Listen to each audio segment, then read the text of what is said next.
relationship between heart disease and stroke is hand in hand, and I have with me Dr. Thomas Verbelny, who's a neurointerventionalist. Can you tell me a little bit about that? Yes, neurointerventional field has been developed over the past 10, 15 years, and we're going through the evolution the same as cardiologists evolved treating the acute MI. Basically, MI and stroke go hand in hand. MI, what is that?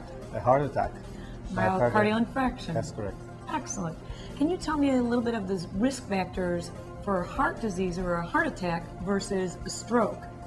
Well, there are a lot of similarities because patients who have heart attacks have a vascular disease, have blockages in blood vessels, and the same many patients with stroke have blockages in blood vessels, but we're talking about blockages in the heart and blockages in the brain.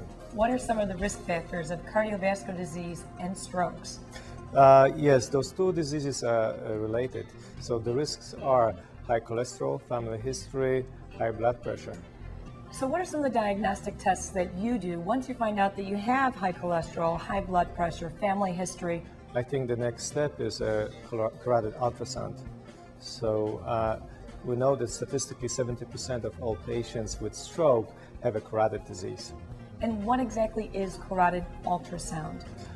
Carotid ultrasound is a non-invasive study.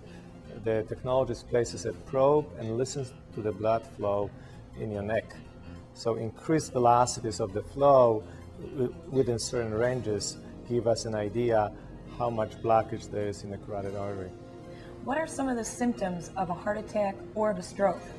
Well, those symptoms actually are a little different because classic symptoms of the heart attack is chest pain, chest burning. Symptoms of the stroke are blurry visions, numbness or weakness, but usually affecting one side of the body. The first is to assess the degree of blockage. If this blockage is in a patient that has had symptoms and is over 50% of blockage, one can discuss two different options. One is open surgery, the other one would be the endovascular type of therapy. If you have high cholesterol, you have high blood pressure, you have a family history, all this will put you at a higher risk.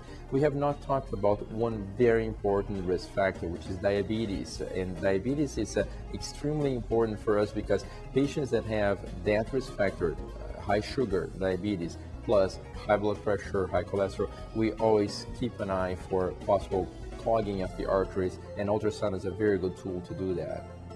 Endovascular surgery starts with us obtaining access to a blood vessel in the body. We usually choose the leg region. From that point on, a tube-like device we call catheter is introduced in the bloodstream. We then advance to the area that the treatment is going to be done. In the case of a blockage in the carotid artery, we would go all the way to the neck with a tube.